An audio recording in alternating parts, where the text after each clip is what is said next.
Fala, rapaziada de Química Analítica, tudo bem com vocês? Espero que esteja tudo bem com vocês, com a família de cada um de vocês.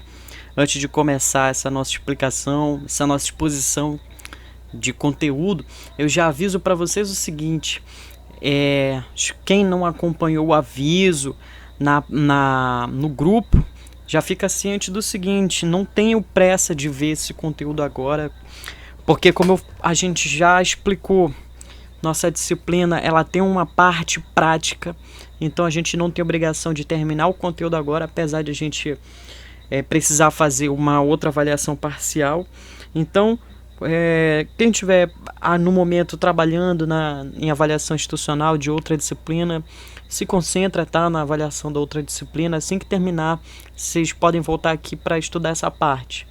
Não tenham pressa quanto isso, tá? Mas o que a gente tem para abordar hoje é a parte de equilíbrio ácido-base, tudo bem? A gente vai entender, primeiro, a gente tem que retomar muita coisa que ficou faltando de disciplinas anteriores de química, sobre o que é ácido, o que é base. A gente vai ver numa outra aula o que é reação de neutralização, para a gente poder entender o que é equilíbrio ácido-base, que vai dar fundamento para a gente entender agora a parte de volumetria de neutralização, que é o que nós vamos abordar já na próxima aula, e para nós entendermos mais para frente os métodos potenciométricos, tudo bem? Isso vai fazer sentido ao longo dessa exposição, beleza? E qual que é o nosso objetivo com isso, né? Entender equilíbrio ácido-base. Estimular nos estudantes, primeiro, as competências necessárias para distinguir o caráter de substâncias ácidas, básicas e sais, e as habilidades para desenvolver cálculos de volumetria de neutralização. Então, quer dizer, primeiro a gente vai ver essa parte de conteúdo relacionado ao que é ácido, o que é base, o que é uma medida de acidez, o que é um sal, o que é reação de neutralização, e depois nós vamos para o que é realmente de fato o que diz respeito à análise quantitativa, que são os cálculos e os métodos envolvidos em volumetria de neutralização, beleza? Mas qual que é a nossa motivação? O que nos motiva a tentar aprender isso? É só porque está na ementa da disciplina? Não, pessoal, acontece o seguinte, ó, o caráter ácido e o caráter básico aparece em grande parte das substâncias, inclusive em substâncias que interagem com o organismo humano.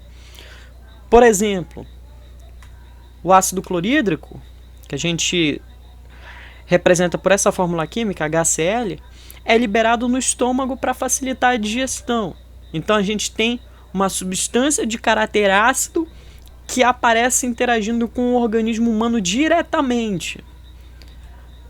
Por outro lado, outro exemplo que a gente pode dar é o hidróxido de magnésio, também é conhecido como leite de magnésia, né? É uma substância que se apresenta na forma de solução que é empregada para combater a acidez estomacal. E a gente vai entender nessa parte justamente o porquê que a gente utiliza esse tipo de substância para combater a acidez estomacal. Mas não vai só na questão dessas duas substâncias, do ácido clorídrico, do leite de magnésio, do hidróxido de magnésio. Até mesmo o importante analgésico e anti-inflamatório, o AS, que é uma sigla para ácido acetil salicílico, também apresenta esse caráter ácido, tudo bem? E a gente vai entender o que são esses ácidos, o que são esses hidróxidos, e tudo que diz respeito é relacionado a eles, ao comportamento, às reações, para que nós possamos entender, afinal, o que é volumetria de neutralização, para que serve isso e como que nós desenvolvemos esse tipo de análise quantitativa.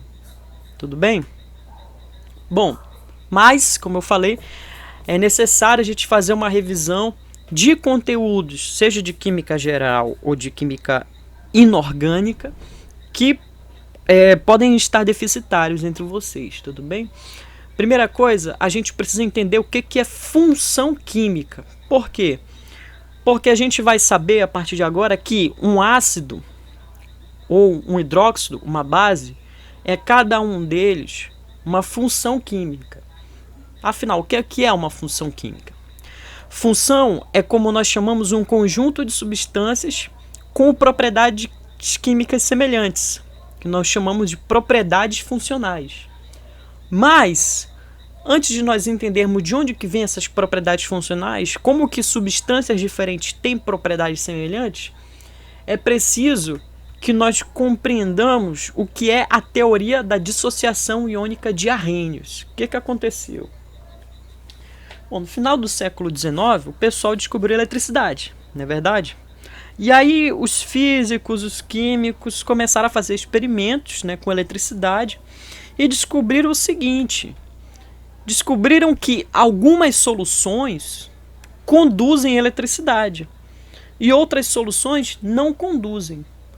Por exemplo, quando nós fazemos um experimento básico, que é ligar fios de cobre a uma bateria ou uma lâmpada, né, em série, em que esses fios de cobre são interrompidos por uma solução, como a gente está vendo aqui, nós podemos observar que se nessa solução o soluto for açúcar,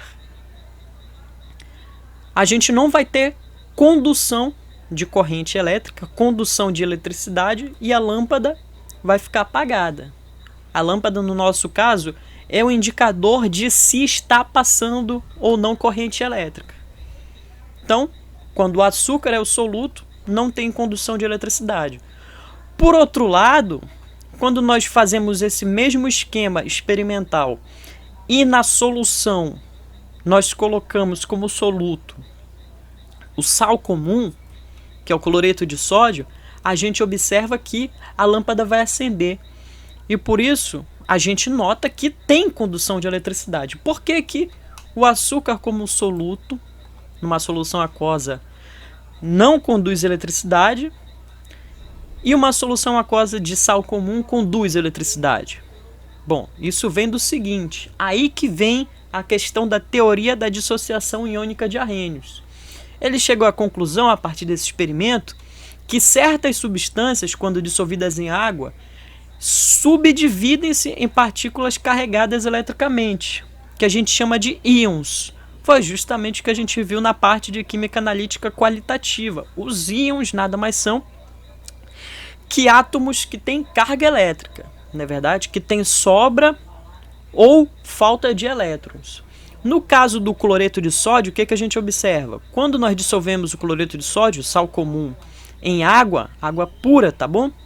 A gente observa que ele vai se separar em partículas carregadas, em íons. Especificamente em íons de sódio, que tem carga positiva, e íons de cloro, que tem carga negativa. Esse processo que acontece, a gente chama de ionização ou dissociação iônica. Ionização por quê? Porque a gente está vendo que acontece na prática a formação de íons quando essa substância é dissolvida numa solução aquosa. Tudo bem? Então, se esse processo acontece de tal maneira que ocorre a formação de íons, então a gente chama de ionização, beleza? E a esse tipo de substância que forma íons, nós chamamos de substâncias iônicas. Substâncias que formam eletrólitos. Eletrólitos são justamente essas partículas carregadas, os íons de sódio e íons de cloro. Tudo bem? Já as outras substâncias que não apresentam esse comportamento, a gente chama de substâncias moleculares. Ou seja, quando dissolvidas, não formam eletrólitos. É o caso do açúcar quando dissolvido em água. Entendido o que acontece? Então essa que foi a teoria da dissociação iônica de Arrhenius. Ele chegou à conclusão que um certo soluto, uma certa substância, quando dissolvida em água, forma partículas carregadas, ou seja, forma íons, tudo bem? E aí o que isso tem a ver com o nosso assunto? A gente nota que o mesmo que acontece para o cloreto de sódio no sal comum, acontece com ácido clorídrico, o HCl, né? Que é representado por essa fórmula química, HCl. O que vai acontecer? Originalmente, como que o ácido clorídrico aparece na natureza? Nossa forma original na natureza, ele aparece como um gás. Mas esse gás pode ser dissolvido em água. E quando ele é dissolvido em água, o que acontece? Acontece a ionização do ácido clorídrico. O HCl, quando dissolvido em água, forma íons H+, e íons Cl-, ou seja, íons de hidrogênio e íons de cloro. Ou seja, cátions de hidrogênio e ânions de cloro. E o que a gente tem a falar sobre esse processo de ionização no ácido clorídrico? A gente tem que mencionar também o seguinte: qual que é o grau de ionização? Ou seja, a intensidade que esse processo acontece, ou seja, o quanto ou quantas das moléculas dissolvidas no meio aquoso passam por esse processo de ionização. Então, isso é medido pelo grau de ionização. O grau de ionização é justamente uma medida da intensidade com a qual esse processo acontece. E por isso a gente define dessa maneira. O grau de ionização a gente chama de uma variável alfa, e ele é definido como o número de moléculas ionizadas dividido pelo número de moléculas dissolvidas. Então o que significa? Significa que se eu dissolvo 100 moléculas de HCl no meio aquoso e dessas 100, 92 passam por esse processo de ionização, então o cálculo do grau de ionização para o ácido clorídrico vai ser número de moléculas ionizadas, 92 dividido pelo número de moléculas dissolvidas, 100. 92 dividido por 100 dá 0,92, ou em porcentagem, 100%. Então, a gente nota que para o HCl, ácido clorídrico, esse grau de ionização é de mais ou menos isso mesmo, 92%. Já para o HF, que é o ácido fluorídrico, esse grau de ionização é de 8%. Ou seja, a cada 100 moléculas dissolvidas, 8 são ionizadas. Então, essa é outra característica importante que a gente tem para falar dessas substâncias. Tudo bem? Essas substâncias que passam pelo processo de ionização.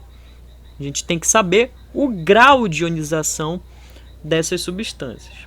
Tudo bem? Bom, entendido isso, vamos finalmente falar sobre o que são os ácidos.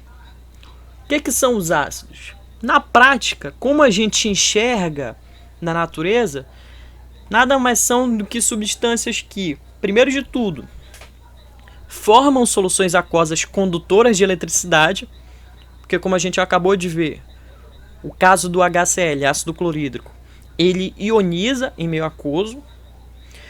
E além disso, são substâncias que mudam a cor de outras substâncias. Essas substâncias que mudam de cor na presença de ácidos, a gente chama de indicadores de ácidos. E aí, exemplos de ácidos que a gente observa no nosso cotidiano. Eles estão presentes desde o ácido sulfúrico, na bateria de automóveis, que tem essa fórmula química, o ácido sulfúrico, H2SO4, até o ácido acético do vinagre. O principal componente, o principal constituinte do vinagre é o ácido acético, que tem essa fórmula química, C2H4O2. Até o ácido cítrico, que está presente em frutas, que tem essa fórmula química, C6H8O7. Então, a gente está falando de uma classe de substâncias que está muito presente no cotidiano e, como eu mencionei, que está presente inclusive em substâncias que interagem com o organismo humano, desde o ácido clorídrico no nosso estômago, que facilita a digestão, até o ácido acetilsalicílico, que é um fármaco. Tudo bem? Mas a gente viu aqui como que a gente enxerga os ácidos na prática, né? E alguns exemplos deles. Mas como que a gente consegue definir como que a gente consegue definir o que é um ácido?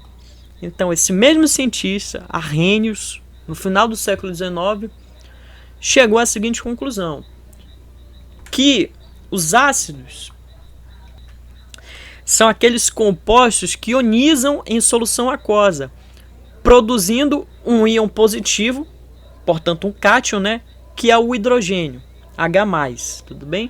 Então esse cátion, H+, é o que caracteriza um ácido. O ácido é toda substância que em solução aquosa ioniza produzindo íons H+. Tudo bem? Portanto, essa que é a propriedade funcional dos ácidos. Lembra que a gente falou que é a função? Então, toda função tem uma propriedade funcional. A propriedade funcional dos ácidos é essa, de que quando dissolvidos em meio aquoso, produzem íons H+. Chamamos então esse H+, esse cátion de hidrogênio, de radical funcional dessas substâncias. Então o que significa? Sempre que a gente for olhar para a fórmula química, para a fórmula estrutural de uma substância, e a gente observar um hidrogênio ionizável, a gente já aponta, esse cara aqui é um ácido. Beleza? Então, por essa definição de Arrhenius é que a gente caracteriza o HCl como um ácido. Porque o HCl, quando dissolvido em água, ioniza, produzindo cátions H+, e ânions cloreto, Cl-. Portanto, uma vez que ele forma esses íons H+, a gente caracteriza essa substância como um ácido. Beleza? Outros exemplos de ácido. O HNO3, que é o ácido nítrico. Com ele acontece a mesma coisa. Quando dissolvido em água, forma cátions H+, e ânions NO3-, ânions nitrato. Mesmo acontece com ácido sulfúrico, que a gente deu de exemplo, que é o ácido que está presente nas soluções de baterias automotivas. O ácido sulfúrico, H2SO4, quando dissolvido em água, forma cátions H+, e ânions SO4 2-, ânions sulfato. E outro exemplo que a gente pode dar também de ácido é o H3PO4, o ácido fosfórico. Quando dissolvido em água, forma cátions H+, e ânions PO4 3-, ânions fosfato, tudo bem? E o que tem em comum a todas essas substâncias? Elas, como a gente está vendo, quando dissolvidas em água, liberam íons H+. E como que a gente aponta o radical funcional? Olha aqui, ó, olhando para a fórmula química do HCl, tem um hidrogênio ionizável. Para HNO3, também. Para H2SO4, também. Não só um, como 2 hidrogênios ionizáveis, olha aqui. E para H3PO4 também. E nesse caso, a gente tem 3 hidrogênios ionizáveis, como a gente está observando. Então é assim que a gente define um ácido, é assim que a gente consegue identificar um ácido a partir da fórmula química dele. Beleza? Mas na verdade é importante a gente ressaltar o seguinte, pessoal. A gente descobriu com o tempo que o que acontece na realidade? Acontece que na solução existem cátions H+ livres dissolvidos na água? Não é isso que acontece. A gente descobriu com o tempo que esses cátions H+, eles vão se ligar à molécula de água, formando o íon hidrônio ou hidroxônio. É o mesmo nome para esse seguinte íon. Esse íon aqui, tudo bem? H3O+. Então o que a gente observa para essas substâncias no meio aquoso é que elas formam não o H+, mas o H3O+, tudo bem? Que é um hidrogênio que se liga à molécula de água. Vamos ver exatamente como isso acontece. Por exemplo, na dissolução do HCl em água, o que acontece? O HCl vai entrar em contato com a água, não é verdade? HCl em contato com a água, que ele vai ser dissolvido em água. O que vai acontecer? Esse hidrogênio do HCl, do ácido clorídrico, vai se ligar nesse átomo de oxigênio da molécula de água, e com isso vai ocorrer a formação dessa outra molécula, desse outro cátion aqui, o H3O+, tudo bem? Que é o íon hidrônio ou íon hidroxônio, tudo bem? Então, o que a gente observa na realidade Não é que se formam íons H+, mas íons H3 ou mais, tá? Então a gente mede, na verdade, não a concentração de H+, mas a concentração de H3 ou mais, beleza? Mas, para efeito didático, a gente pode muito bem usar essa definição, a definição de Arrhenius, certo? Mas todo mundo fica ciente que, na realidade, o que acontece é a formação de íons hidroxônio, tá bom?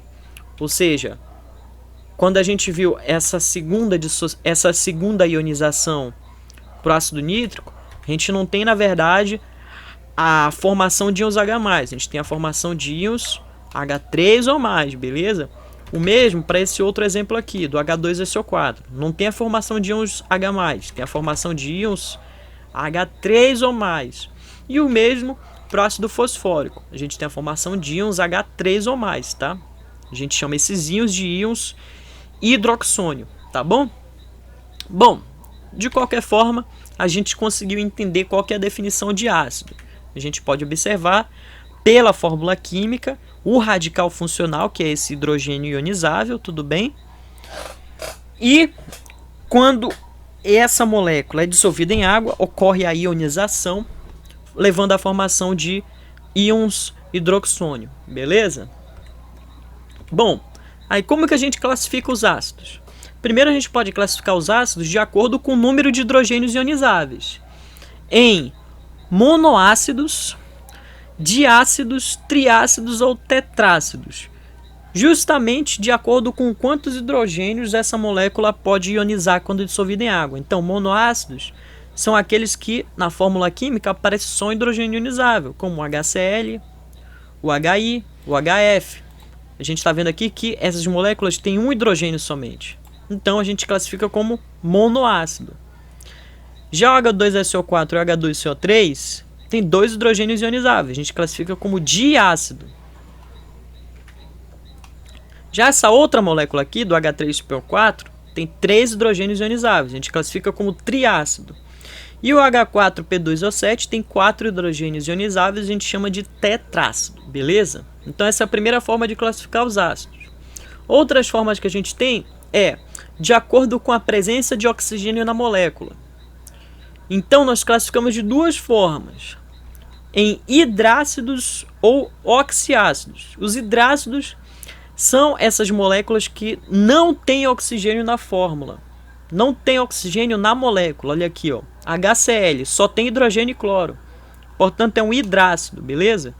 O HI, o HF, a mesma coisa, não tem oxigênio na molécula, portanto a gente classifica como hidrácido, certo? Já o caso do H2SO4 e do H2CO3, o que a gente tem aqui, ó? O oxigênio. E aqui também, portanto esses caras aqui a gente classifica como oxiácidos, beleza?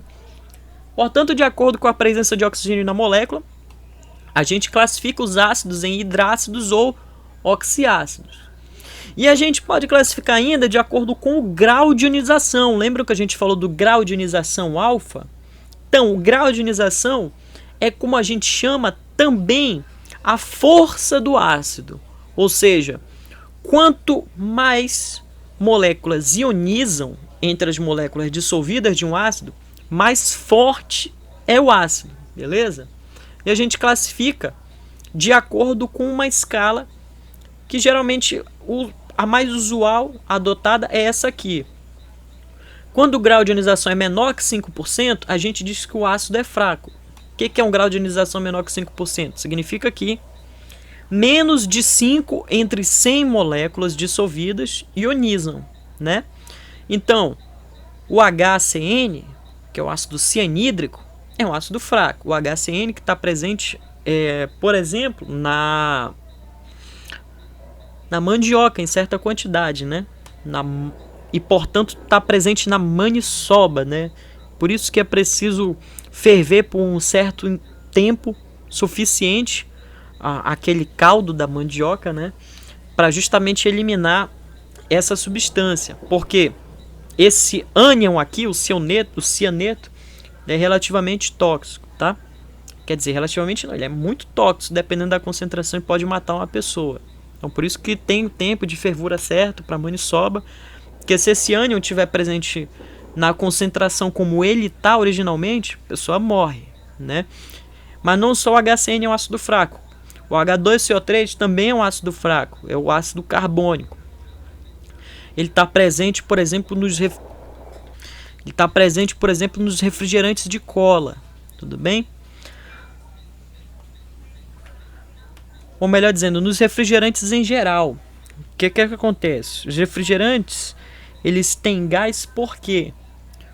Porque é possível dissolver gás carbônico dentro daquela solução líquida que é o refrigerante. E à medida que aquele gás carbônico vai sendo dissolvido no meio aquoso, vai ocorrendo a formação do ácido carbônico. Então é por isso que quando a gente olha para o refrigerante, quando ele está fechado, a gente não faz a menor ideia que tem gás ali dentro daquele líquido. Mas quando a gente abre, aí a pressão diminui e esse gás é liberado. Tudo bem? Então, o H2CO3 está presente nesse tipo de produto. É um ácido fraco, tá?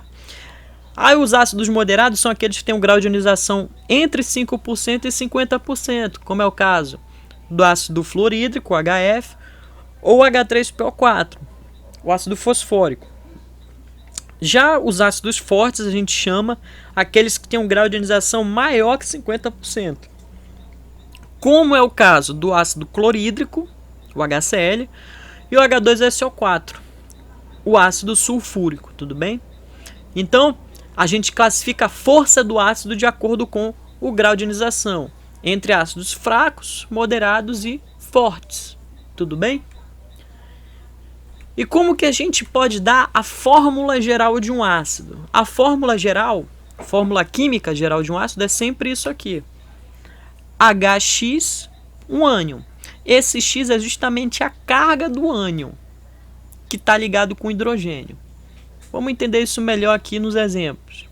Quando a gente tem um ácido composto, sempre, claro, né, por íons H+, e um ânion que é o cloro menos, qual que é a carga do cloro? Se é menos, né, é 1 menos, né? Portanto, a fórmula geral do ácido composto por íons H+, íons cloro menos vai ser qual? H, qual é que é a carga? 1. Como é 1, a gente não precisa colocar aqui. Então é H1Cl. Pronto, essa que é a fórmula geral do ácido clorídrico. HCl. Por que só um hidrogênio? Porque a carga do cloro é 1. Por isso que fica 1 aqui. Beleza? Outro exemplo. Um ácido composto por íons H+, sempre, né? E por um ânion que é o CO3 2-. O que vai acontecer? Como que vai ficar a fórmula geral desse ácido? Bom, a carga do CO3 2- não é 2? Então a gente vai ter 2 hidrogênios na molécula. Então a fórmula geral vai ser H2CO3. Só isso. Outro exemplo. Um ácido composto por íons H+, sempre, né? E um ânion que é o SO4 2-. Qual que é a carga do SO4 2-? 2. Então, quantos hidrogênios vai ter na molécula? 2. Então, a fórmula geral do ácido é H2SO4. Finalmente, outro exemplo. Um ácido composto por íons H+, e íons ClO4-. Qual que é a carga desse íon ClO4-? Não é 1?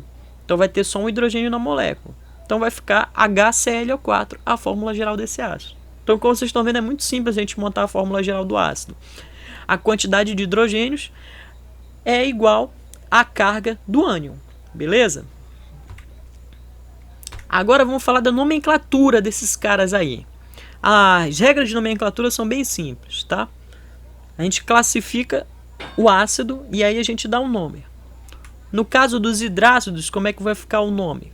O nome dos hidrácidos vai ser sempre o seguinte: ácido, nome do elemento com a terminação hídrico. Então, por exemplo, o HCl não é um hidrácido? Qual que é o elemento que está ligado com o hidrogênio? Né? O cloro.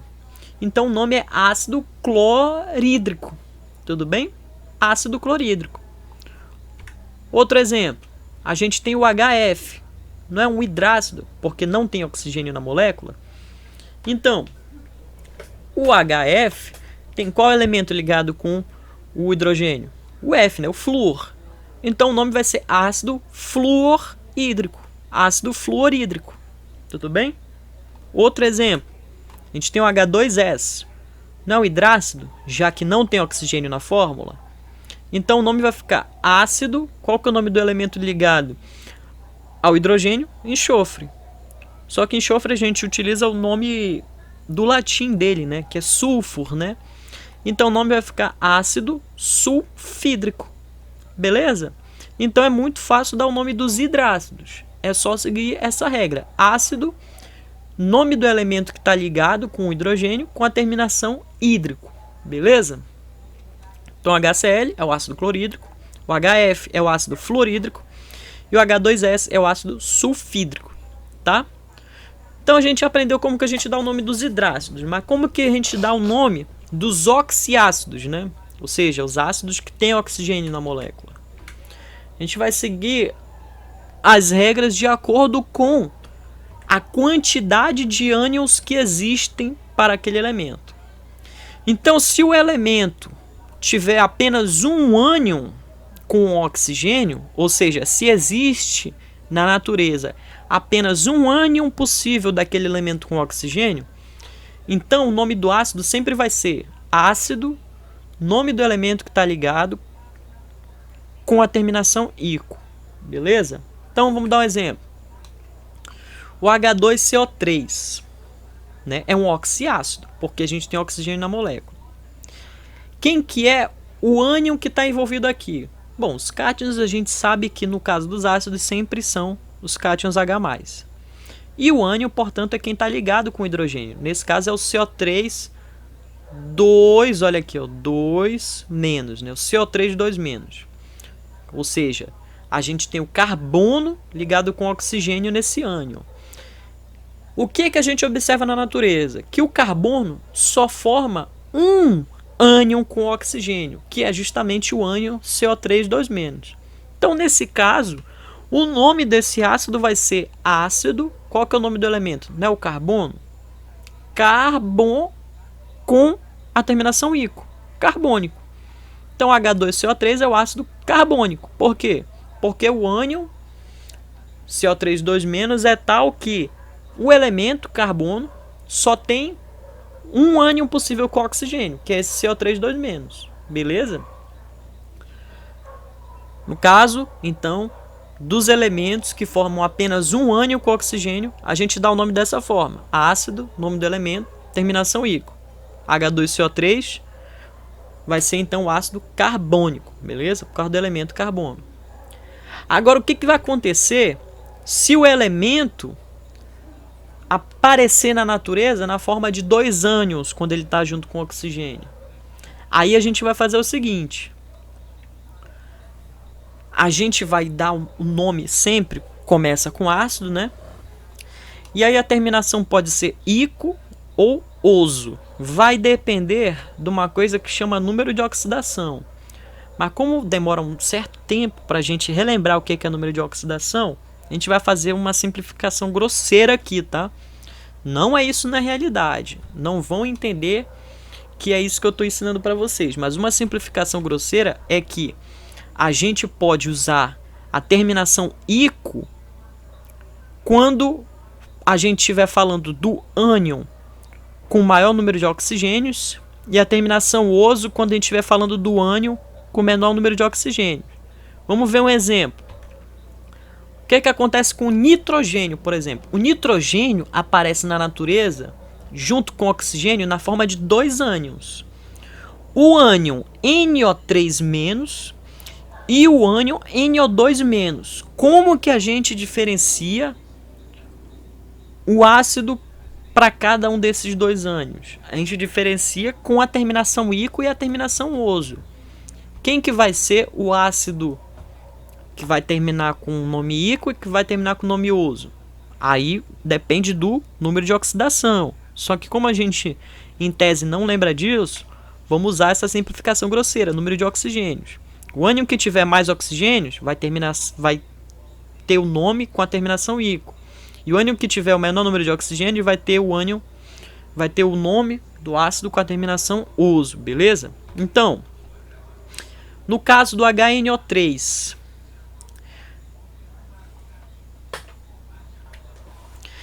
esse ânion, o NO3-, tem quantos oxigênios? 3. E o outro ânion, o NO2-, tem quantos oxigênios? 2. Então, nós vamos chamar o ácido do ânion NO3-, o HNO3, de ácido nítrico, beleza? Com a terminação ico. E o ácido cujo ânion tem menos oxigênios, a gente vai chamar de ácido nitroso, porque esse ânion tem menos oxigênio, beleza? Seguindo essa mesma regra que a gente falou, o ânion que aparecer com mais oxigênios vai levar ao nome do ácido com a terminação ico, e o ânion que aparecer com menos oxigênio vai levar ao ácido com a terminação oso. Portanto, o HNO3 é o ácido nítrico e o HNO2 é o ácido nitroso, beleza? Aí o que vai acontecer se o elemento, e aí acontece realmente na natureza, ele aparecer junto com o oxigênio com 3 ou 4 ânions? A gente vai ter que diferenciar mais uma vez. A gente diferencia da seguinte maneira. A gente pode usar sempre o primeiro nome é ácido, né? Mas o segundo nome vai ser o seguinte. No caso do ânion que tiver o maior número de oxidação, de novo a gente não lembra disso. Portanto, a gente vai adotar o sentido do ânion que aparecer com mais oxigênios. A gente vai dar o nome de per, aí o nome do elemento com a terminação ico. E no caso do ânion que tiver o menor número de oxidação, ou seja, na nossa simplificação grosseira, com o menor número de oxigênios, a gente vai usar o segundo nome como hipo, aí vem o nome do elemento, com a terminação oso, beleza? E aí de novo a gente usa o ico e o oso como terminações aqui no meio, tá? Se a gente tiver 4 ânions. Vamos ver exemplo disso daí, para ficar mais claro. Então a gente tem 4 ácidos diferentes, 4 oxiácidos diferentes, quando a gente tem o cloro na molécula, que são esses aqui, o HClO4, o HClO3, o HClO2 e o HClO. Ou seja, a gente tem 4 ânions diferentes do oxigênio com o cloro. Como que a gente faz para diferenciar os ácidos de cada ânion? Como eu falei, a gente pode usar essa simplificação grosseira da quantidade de oxigênios. Então, o ânion que tiver mais oxigênios vai ter o nome per, o nome do elemento, e a terminação ico.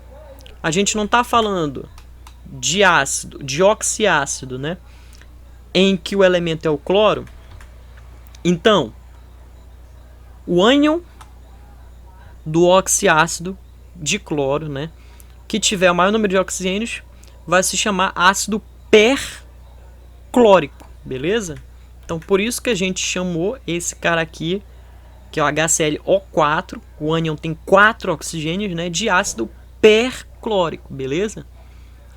No caso do HClO3, ele é o segundo que tem mais oxigênios. Então, a gente chama de ácido, nome do elemento, terminação ico, ácido clórico, beleza? Como a gente está vendo aqui, ácido clórico. Já no caso do HClO2, ele é o segundo que tem menos oxigênio. Então a gente vai chamar de ácido cloroso. E no caso do HClO, ele é o ácido cujo ânion tem menos oxigênios. Então a gente vai chamar de ácido o quê? Hipocloroso. Beleza? Ácido hipocloroso, tá? Então é meio complicadinho essa parte, né? Mas com um pouco de prática a gente consegue entender. Mas como que nós podemos saber quais ânions um elemento pode formar com oxigênio? Como que a gente sabe disso, pessoal? Por exemplo, a gente não tem como saber de cabeça, né, que o cloro forma 4 ânions com oxigênio, né? A gente pode saber então, pessoal, partindo da consulta de uma tabela. Então eu disponibilizo aqui para vocês a tabela que apresenta os ânions mais comuns, os principais ânions. E daqui a gente consegue tirar quantos ânions um elemento pode apresentar com oxigênio. Então, no caso do cloro, aqui a gente vê, ó, que ele pode apresentar na forma de ânion clorato, que é o ClO3-, de ânion clorito, que é o ClO2-, de ânion perclorato, que é o ClO4-, e de ânion hipoclorito, que é o ClO-, beleza? Então, consultando essa tabela, a gente pode saber, tá bom? Quais são os ânions que um elemento pode formar com oxigênio e assim diferenciar os nomes dos ácidos, beleza?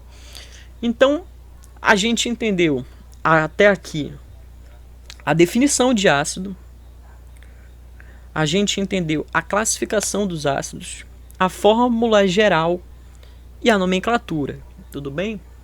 Agora, pessoal, vamos falar das bases, tá?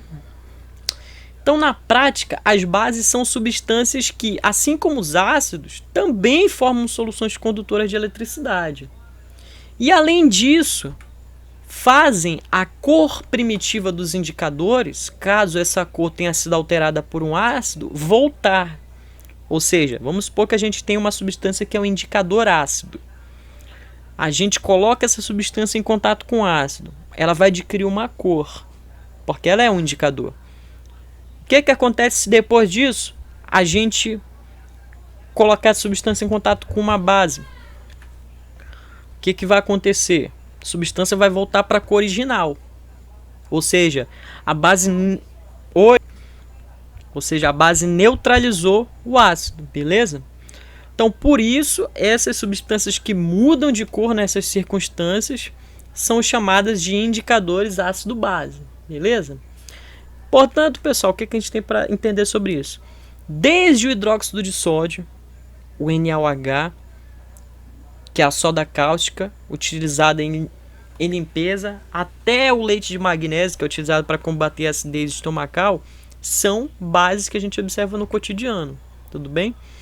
Então, aqui a gente conseguiu entender o que a gente enxerga na prática, o que é a base.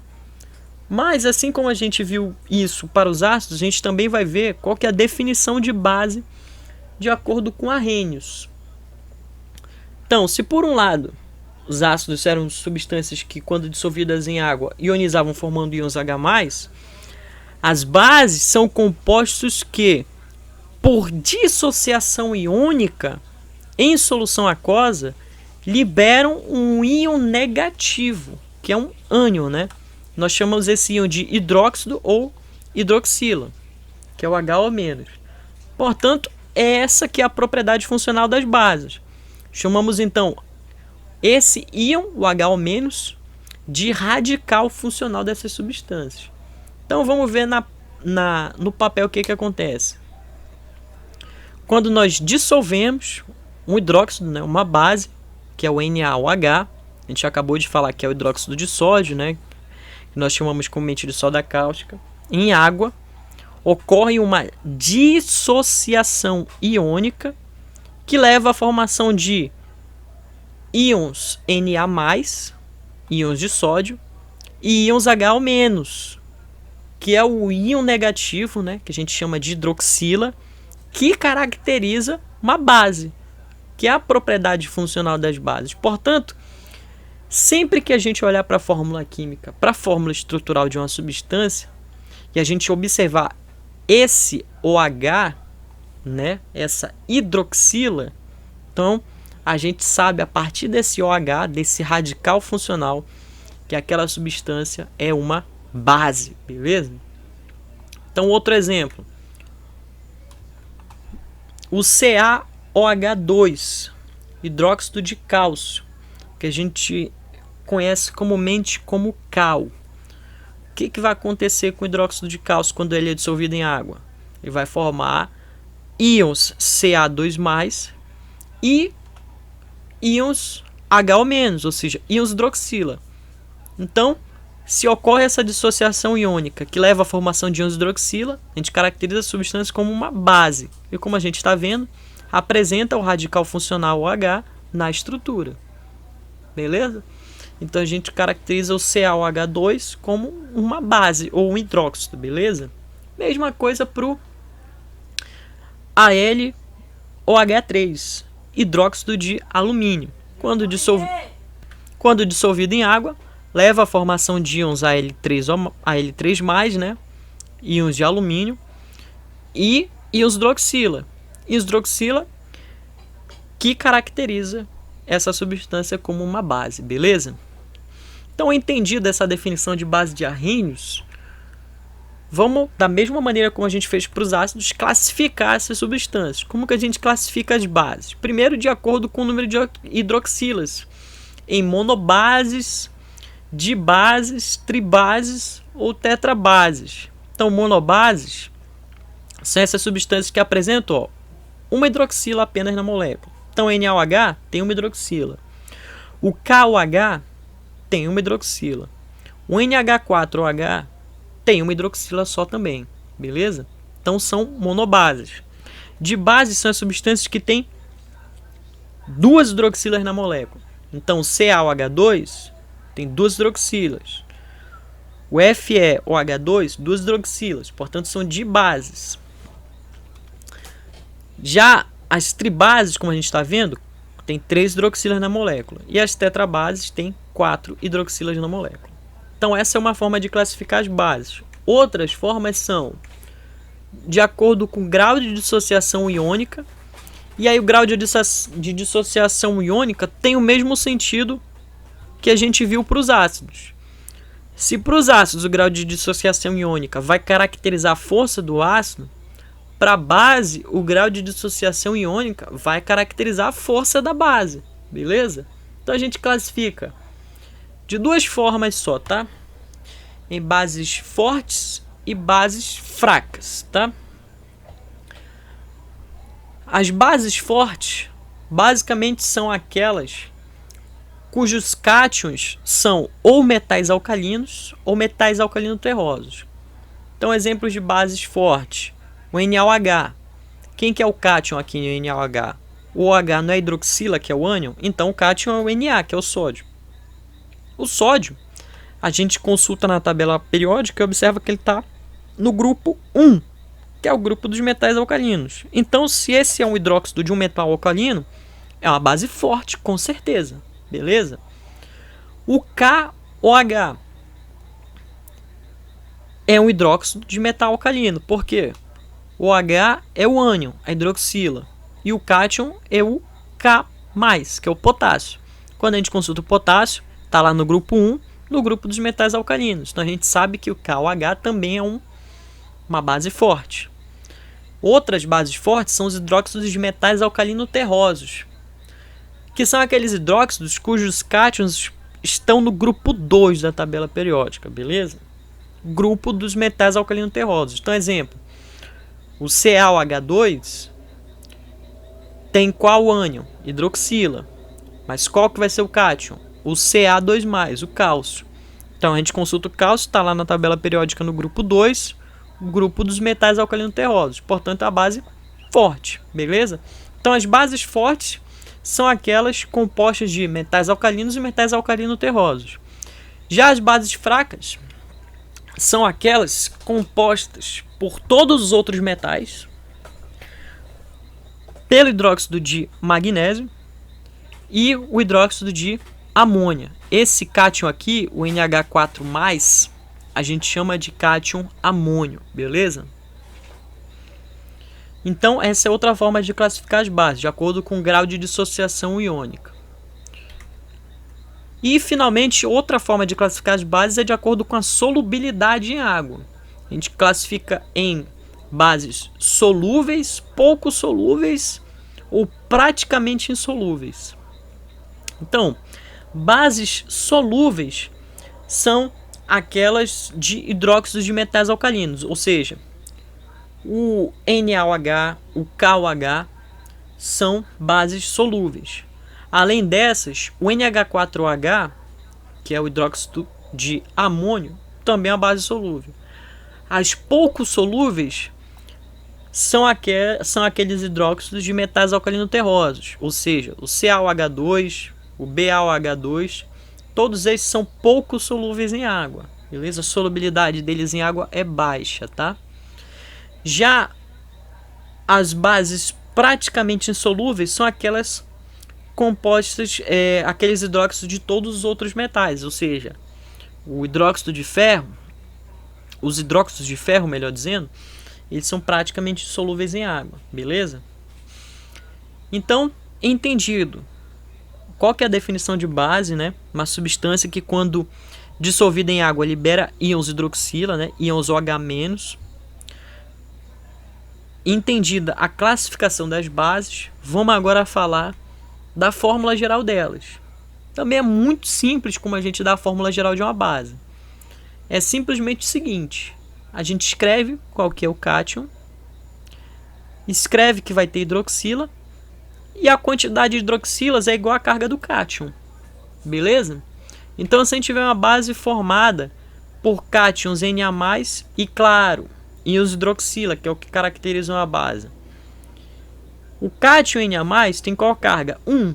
Então, quantos íons hidroxila vai ter a base? 1. Então, NaOH. Quantas hidroxilas? 1.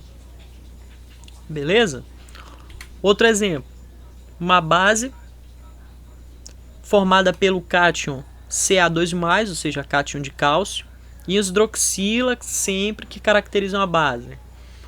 Bom, se a carga do cátion é 2, quantas hidroxilas a base vai ter? 2. Ó, CaOH2, ou seja, 2 hidroxilas. Beleza? Então essa que é a fórmula geral da base formada por íons de cálcio e íons hidroxila.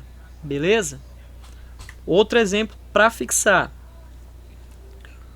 Uma base formada pelos íons Al3+, e íons hidroxila sempre que caracterizam a base. Al3+ é alumínio, né? Qual que é a carga dele? 3. Então, quantas hidroxilas vão aparecer na fórmula química? 3. Então, qual que é a fórmula química dessa base? AlOH3. Beleza? E, finalmente, outro exemplo para fixar de vez. A gente tem uma base formada por cátions amônio, né? NH4+, e os hidroxila sempre que caracterizam a base. Qual que é a carga do amônio? 1. Então, quantas hidroxilas vão aparecer na fórmula química da base? 1. Então, por isso vai ser NH4OH, ou seja, uma hidroxila somente, a fórmula do hidróxido de amônio. Beleza, pessoal? Então, entendida a fórmula geral das bases, vamos falar agora da nomenclatura delas. É um pouco mais simples que a nomenclatura dos ácidos, tá? Mas a gente também vai ter que prestar atenção em quantos cátions aparecem para um dado elemento na natureza.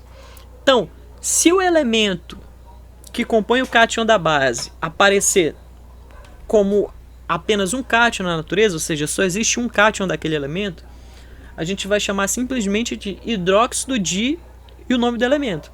Por exemplo, NaOH. O cátion do sódio, que é o Na, né? Na natureza é um só, o cátion Na+. Portanto, né, o elemento apresenta-se na natureza na forma de apenas um cátion. Então, qual que vai ser o nome dessa base?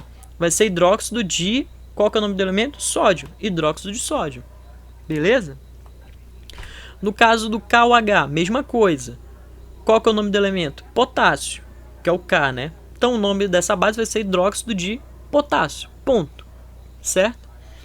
Mas a gente nota na natureza que aparecem elementos que se mostram na forma de 2 cátions. Tudo bem? Como é o caso, por exemplo, do ferro. Existe na natureza o cátion ferro 2+, e o cátion ferro 3+. Como que a gente faz para diferenciar? A gente vai dar o nome de hidróxido de, nome do elemento e a carga. Então, a base, que é o FeOH2, tem qual cátion? O ferro 2, ó, 2+. Portanto, o nome dessa base vai ser hidróxido de, qual que é o elemento? Ferro, qual que é a carga? 2. Hidróxido de ferro 2. Beleza? Para diferenciar dessa outra base aqui, que é o FeOH3, cujo cátion é o ferro 3+, né? Qual que vai ser o nome dessa base? Hidróxido de, qual que é o elemento? Ferro. Qual que é a carga? 3. Então vai ser hidróxido de ferro 3, em números romanos, beleza? Então assim a gente diferencia o hidróxido de ferro 2 e o hidróxido de ferro 3. Mas a gente também costuma chamar da seguinte maneira, tá? Quando apresenta 2 cátions, usando a terminação ico e a terminação oso. A terminação ico para o cátion que tiver a maior carga e a terminação oso para o cátion que tiver a menor carga, tá? Então, nesses dois caras aí, a gente também pode chamar de hidróxido ferroso para o FeOH2, porque no FeOH2 quem é o que é o cátion? O ferro 2+. E no FeOH3 quem que é o cátion? O ferro 3+. Quem tem a maior carga? A menor carga, melhor dizendo, né? É o Fe2+, né? Que tem a carga de 2. Então, o nome desse hidróxido vai ser hidróxido, qual que é a terminação? Oso. Então, hidróxido ferroso, beleza? Para o FeOH2. E no caso do FeOH3, qual que é a carga dele? Do cátion, do ferro? 3+, né? Então, ele tem maior carga. Se ele tem maior carga, o nome do hidróxido vai ser hidróxido, qual que é a terminação para maior carga? Ico, né? Então, hidróxido férrico, beleza? Mas essa nomenclatura ainda se utiliza muito, mas a IUPAC adota mesmo atualmente, né, essa outra terminação aqui, tá? Essa terminação em que a gente utiliza os números das cargas, né, em números romanos, beleza? Então, entendida a nomenclatura das bases, tá, pessoal? Agora sim, a gente pode falar sobre equilíbrio ácido-base. E para a gente falar de equilíbrio ácido-base, a gente tem que entender, primeiro de tudo, uma coisa. Na questão das soluções aquosas. O que acontece na natureza é que ocorre a autoionização da água. Ou seja, por mais que você tenha água pura, sem nenhum outro elemento, nenhum outro íon numa solução de água pura, a gente vai observar um processo de autoionização da água. O que é isso, pessoal? É esse processo aqui, em que moléculas de água autoionizam, ou seja, elas levam à formação de íons no meio. Especificamente, íons H3 ou mais e íons H ou menos, ou seja, íons hidroxônio e íons hidroxila. Ou seja, na solução aquosa pura, a gente observa a presença de íons hidroxônio, que caracteriza o ácido, e íons hidroxila, que caracterizam a base, certo? Aí, o detalhe é essa seta aqui. O que essa seta aqui aponta? Primeiro, que acontece esse processo de ionização da água, mas acontece o processo inverso, em que esses íons se juntam para formar moléculas de água. E o que a gente está observando nessas setas? Uma seta é maior que a outra, né? Essa seta de cima, do sentido da ionização ser menor que a outra, indica o quê? Que o processo de ionização da água, de autoionização da água, ele acontece numa escala muito menor do que o processo de formação de moléculas de água a partir dos íons hidroxônio e hidroxila, beleza? Mas essas duas setas aparecendo ao mesmo tempo indicam o quê? Indicam uma condição de equilíbrio. O que significa isso? Significa que, ao mesmo tempo em que as moléculas de água estão se autoionizando para formar íons hidroxônio e íons hidroxila, os íons hidroxônio e íons hidroxila, né? Hidroxônio e hidroxila, estão reagindo para formar moléculas de água. Então, isso que é equilíbrio, tudo bem?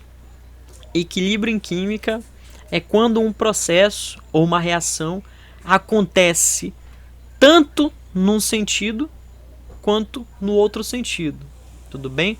Ou seja, o processo de autoionização acontece, mas o processo de formação das moléculas de água a partir dos íons também acontece, certo? Então a gente observa na natureza que isso acontece em equilíbrio, tudo bem?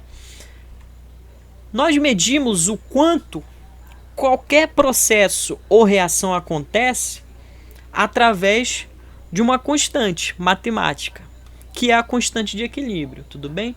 Então, o que a gente vê na realidade mesmo, pessoal, é o seguinte. Então, o que a gente observa para qualquer processo, para qualquer reação na natureza é o seguinte: todas as reações que acontecem, elas acontecem em equilíbrio.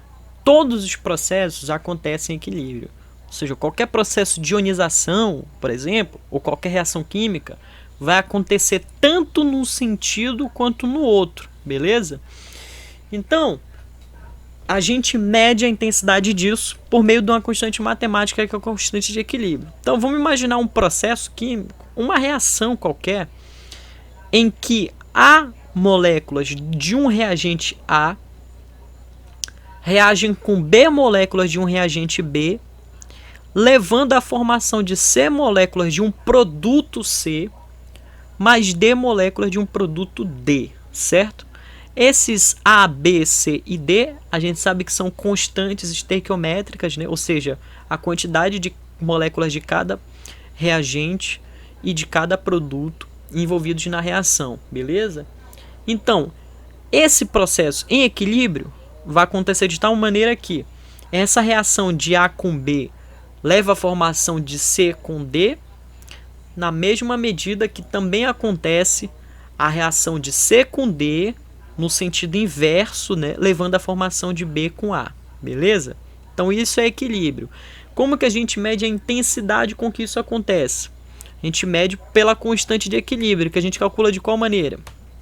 A gente calcula como uma função das concentrações de cada uma dessas espécies químicas envolvidas nesse processo e das constantes estequiométricas, beleza?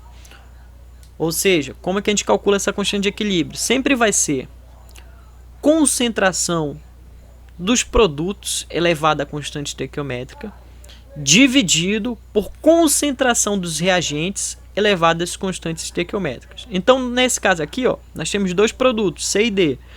Então, a gente vai pegar a concentração de C e elevar a constante estequiométrica C, multiplicar pela concentração de D elevada à constante estequiométrica D. E dividir pela concentração dos reagentes. Quais são os reagentes? A e B. Então, a gente vai pegar a concentração de A e elevar a A e multiplicar pela concentração de B e elevar a B. Tudo bem? É assim que a gente calcula a constante de equilíbrio em qualquer processo, tá? E a gente vai ver como que a gente faz no caso da autoionização da água. Como que vai ficar? Já que esse processo também acontece em equilíbrio.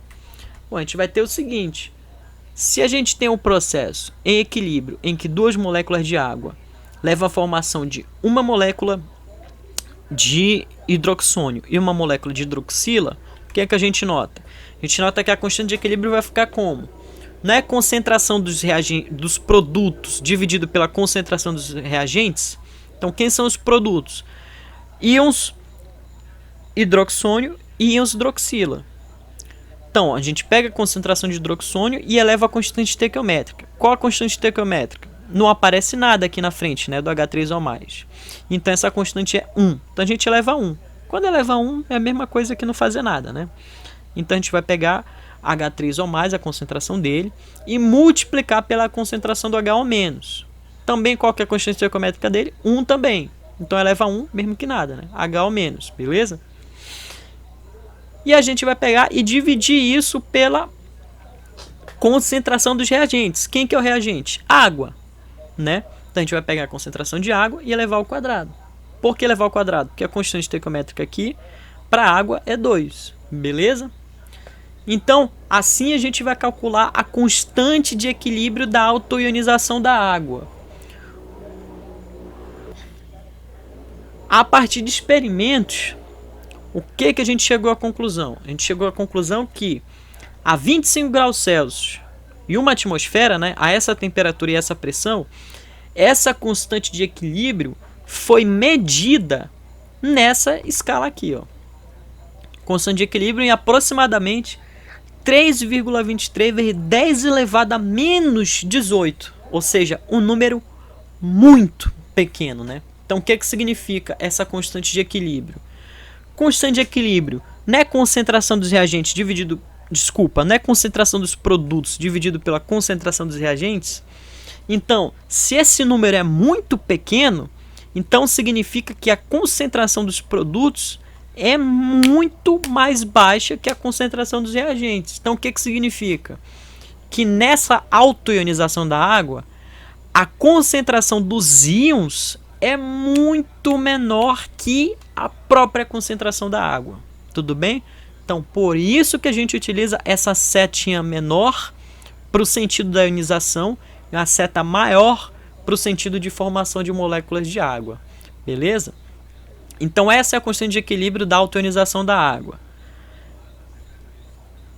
Por ser muito baixa, ela já indica para a gente que nas condições normais, né, a uma certa temperatura, certa pressão, a gente tem muito mais moléculas de água que moléculas dos íons hidroxônio e hidroxila, tudo bem? Como eu falei, isso para água pura, certo? Aí então a gente pode fazer o seguinte, a gente pode fazer algumas operações algébricas para colocar essa equação da constante de equilíbrio da autoionização da água em escala logarítmica. Não precisa, pessoal, decorar ou entender exatamente todas essas operações que a gente vai fazer. O importante é entender a definição que eu vou apresentar para vocês a partir dessas operações. Então, que operações são essas? Bom, eu tenho a constante de equilíbrio para a autoionização da água. É concentração de hidroxônio vezes concentração de hidroxila dividido pela concentração da água ao quadrado, né? O que eu posso fazer? Eu posso tirar essa concentração da água ao quadrado daqui de baixo dessa fração. Como que eu faço isso? Eu passo ela para o outro lado da equação. Se ela está desse lado direito dividindo, para eu passar para o outro lado eu vou multiplicar, né? Então eu passo essa concentração da água ao quadrado para o lado esquerdo multiplicando. Estão vendo aqui, né? Beleza, então a gente fez isso. Tirou essa concentração de água ao quadrado de baixo aqui da fração e passou para o outro lado. Ficou dessa forma, né? Concentração de água ao quadrado vezes constante de equilíbrio igual a concentração de hidroxônios vezes concentração de hidroxila. Então, pessoal, sabendo que a 25 graus Celsius em um ATM, essa constante é de 3,23 vezes 10 a menos 18 e essa concentração da água é de 55,5555 mol por litro, o que a gente pode fazer? A gente pode pegar e substituir os dados desse lado esquerdo da equação. A constante, a gente sabe que é 3,23 vezes 10 a menos 18. A concentração da água, a concentração da própria água, né, numa solução aquosa, é de 55,555 mol por litro. Quando a gente multiplica esses dois caras, né, detalhe, né, isso aqui é 3,23 vezes 10 a menos 18, mas esse 55,555 tem que estar elevado ao quadrado, não está aqui, tá? Mas no material eu vou substituir isso, tá? Tem que estar ao quadrado. Então, 3,23 vezes 10 a menos 18 vezes 55,555 elevado ao quadrado dá aproximadamente 10 elevado a menos 14, tá bom? Ou seja, todo esse lado esquerdo é 10 a menos 14. Portanto, o que a gente vai ter? A gente vai ter que concentração de hidroxônios vezes concentração de hidroxila na água, a temperatura e pressão normal é 10 elevado a menos 14. Esse 10 elevado a menos 14 a gente chama de constante iônica da água. E isso tem uma importância muito grande que a gente vai poder entender agora, tá? Então, o que a gente sabe até esse momento é que a concentração de hidroxônios multiplicado pela concentração de hidroxilas, quando a água está em temperatura e pressão normal, é 10 elevado a menos 14. Um número muito pequeno, como a gente está vendo, né? Mas como é um número muito pequeno, é um pouco difícil para a gente interpretar isso daí, beleza? Então, o que a gente faz? a gente faz uma manipulação algébrica nessa equação, tudo bem? Aplicando o logaritmo dos dois lados dessa equação. O logaritmo, né, que é uma operação aritmética. Então a gente aplica o logaritmo aqui do lado esquerdo, aplica o logaritmo do lado direito. Então vai ficar logaritmo da constante iônica igual ao logaritmo do produto da concentração de íons de hidroxônio e íons de hidroxila. Quem que é a constante iônica? 10 elevado a menos 14. Então a gente tem do lado esquerdo logaritmo de 10 a menos 14. E do lado direito? Por propriedades de logaritmo, a gente pode separar isso aqui. De que maneira? Logaritmo do produto é igual à soma dos logaritmos. Então a gente vai ter logaritmo da concentração de íons de hidroxônio mais logaritmo da concentração de hidroxilas do lado direito. Finalmente, o que a gente faz? Calcula o logaritmo de 10 a menos 14. Dá quanto? Menos 14. E a gente chega à conclusão que menos 14 é igual ao logaritmo da concentração de hidroxônios mais o logaritmo da concentração de hidroxilas. Aí o que a gente vai fazer a partir daí? Introduzir o conceito de pH. O que é pH? pH é o que a gente chama de potencial hidrogênio iônico. E vamos introduzir também o conceito de pOH, que é o análogo, só que para a hidroxila. Tudo bem? Então, pH, por definição, a gente vai adotar como menos logaritmo da concentração de hidroxônios. E o pH é menos logaritmo da concentração de hidroxilas. Quando a gente substitui isso nessa última equação que a gente viu, que menos 14 é igual ao logaritmo da concentração de hidroxônios mais logaritmo da concentração de hidroxilas, o que a gente pode fazer? Multiplicar primeiro os dois lados da equação por menos 1, e aí o que a gente vai ter? Menos 1 vezes menos 14 é 14.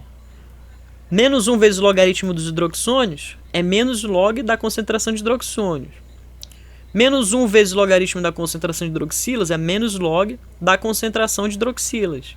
E o que a gente tem nessa equação aqui? Ó? Menos log da concentração de hidroxônios nada mais é que a definição que a gente deu de pH. E menos log da concentração de hidroxilas nada mais é que a definição que a gente deu de pOH. Portanto, 14 vai ser igual a pH mais pOH. Beleza? Então, aí sim que a gente chega nessa relação entre o que é o potencial hidrogênio iônico e o potencial de hidroxilas. Aí você pergunta, puta, o que isso tem a ver com o que a gente está vendo? Bom, a gente acabou de ver que a concentração de íons de hidroxônio, melhor dizendo, que a presença de íons de hidroxônio caracteriza um ácido, uma solução ácida. E a concentração de íons de hidroxila caracteriza uma solução básica. Então, o que a gente observa em qualquer solução aquosa?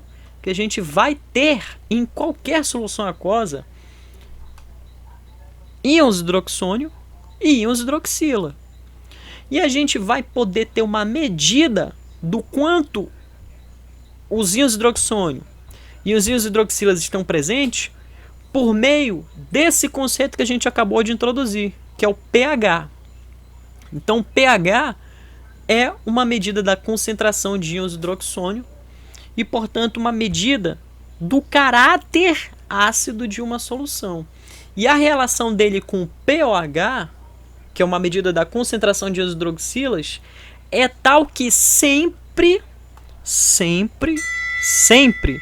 vai ser igual a 14. De qual maneira? pH mais pOH sempre vai ser igual a 14, claro, a temperatura de 25 graus Celsius de um ATM. Beleza, pessoal? Então, com isso, o que a gente chega à conclusão?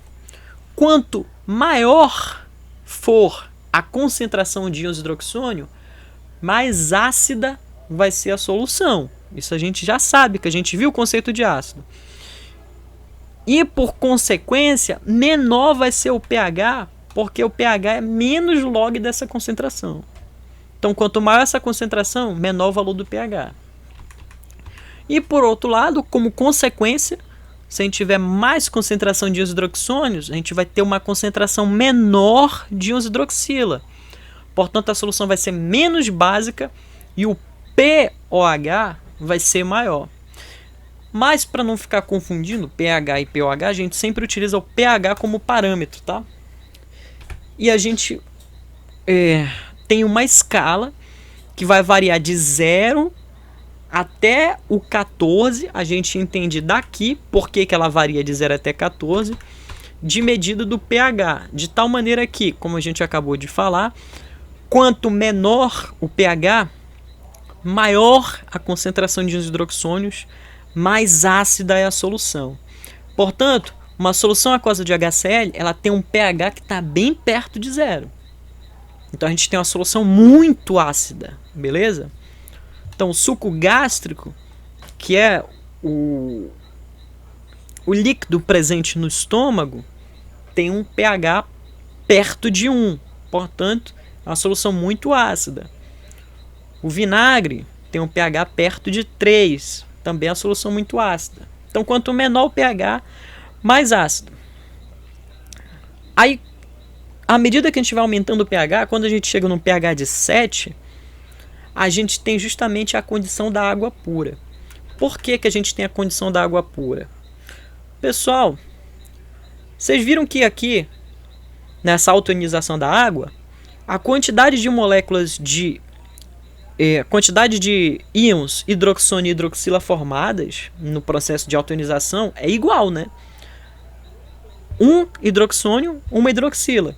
Então o que significa? Quando a gente tem água pura, a concentração desses dois caras é igual. Se a concentração desses dois caras é igual, o que a gente vai ter? pH igual pOH. Se pH é igual pOH e pH mais pOH é 14, quanto que é cada um? 7. Que aí, 7 mais 7 vai dar 14.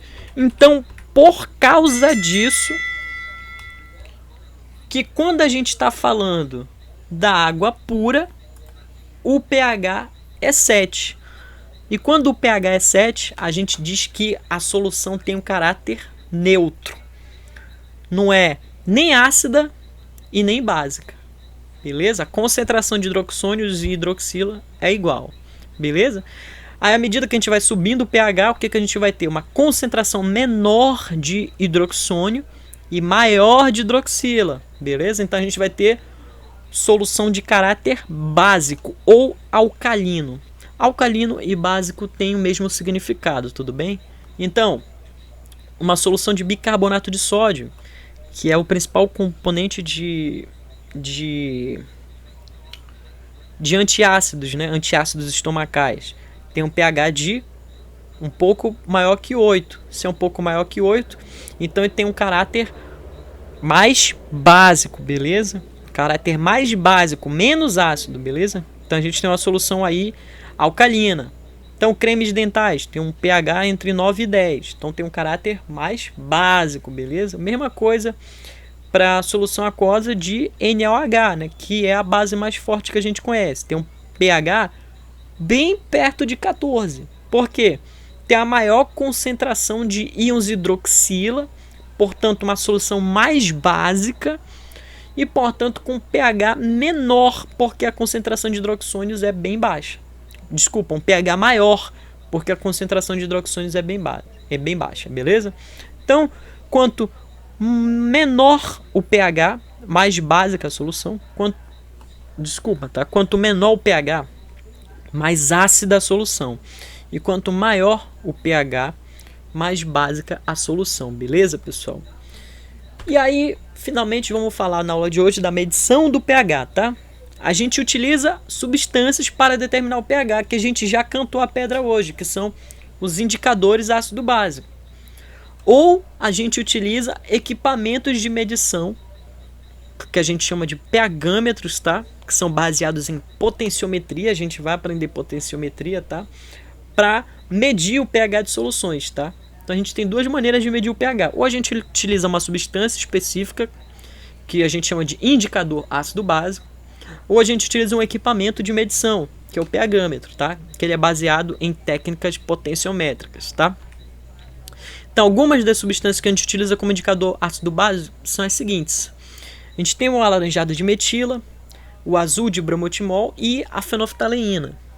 Essas substâncias aqui a gente utiliza para indicar o pH. Por quê? Porque elas mudam de cor a partir de um pH. Então, no caso do alaranjado de metila, até um pH de entre 3,1 e 4,4, essa solução apresenta o caráter avermelhado. Mas a partir daí, a partir de pH 4,4, a cor da solução é alaranjada. Então, como que se faz a medição do pH com essa substância, com esse indicador ácido-base? A gente tem uma tira de papel que ela é coberta por essa substância, o alaranjado de metila. Normalmente ela vai estar na cor alaranjada, tá? E a gente coloca essa tira de papel dentro da solução. Se a solução ficar vermelha, a gente sabe que o pH é menor que 3,1, portanto a gente tem uma solução ácida ali, tá? Se continuar alaranjado, a gente sabe que o pH é maior que 4,4, né? Então a gente tem uma solução um pouco mais básica, tá? Então o azul de bromotimol, mesma coisa. A gente utiliza tiras de papel revestidas por essa substância, de tal maneira que a gente joga a tira de papel dentro da solução. Se a tira de papel ficar amarela, então a gente tem uma solução ácida, porque o pH é menor que 6. Se a tira de papel ficar azul, né, ou ela permanecer azul no caso, né, a gente sabe que a solução é básica, porque tem um pH maior que 7,6 com certeza. E no caso da fenolftaleína, que é muito utilizada nos procedimentos de volumetria de neutralização, o que acontece? A fenolftaleína ela não tem cor para um pH menor que 8,3. Quando passa de 8,3, ela adquire uma coloração avermelhada. Então, como que a gente vai utilizar a fenolftaleína nos procedimentos de volumetria de neutralização? A gente utiliza da seguinte forma. A gente pretende saber a concentração de uma solução que é o ácido ou básica. A gente não sabe. A gente vai entrar em detalhes sobre isso mais para frente. O que a gente faz? A gente pega um certo volume dessa solução, que a gente não sabe a concentração, e pinga algumas gotas de fenolftaleína ali dentro. E começa a proceder com uma reação com um ácido ou uma base. O que vai acontecer? Vai chegar um certo momento que, à medida que a gente vai procedendo com a reação, o pH vai mudando. Se chegar num ponto em que a solução, que inicialmente não tinha cor, ela começa a adquirir essa coloração entre o rosa e o avermelhado, então a gente sabe que o pH mudou. Ele mudou por causa de uma determinada reação de neutralização de um ácido com a base, e aí a gente interrompe o nosso processo. A gente vai entrar em detalhes com isso mais para frente, mas por isso que a fenolftaleína é usada nesse procedimento, porque ela indica, quando você está fazendo o procedimento, que ele acabou. Por quê? Porque o pH chegou num certo ponto em que você tem que interromper o processo, tudo bem? Então a fenolftaleína é um dos principais indicadores ácido-base, beleza? E o mais utilizado em volumetria de neutralização. Então, pessoal, qualquer dúvida que vocês tiverem, podem me consultar. Eu vou estar encaminhando uma lista de exercícios dessa parte, beleza?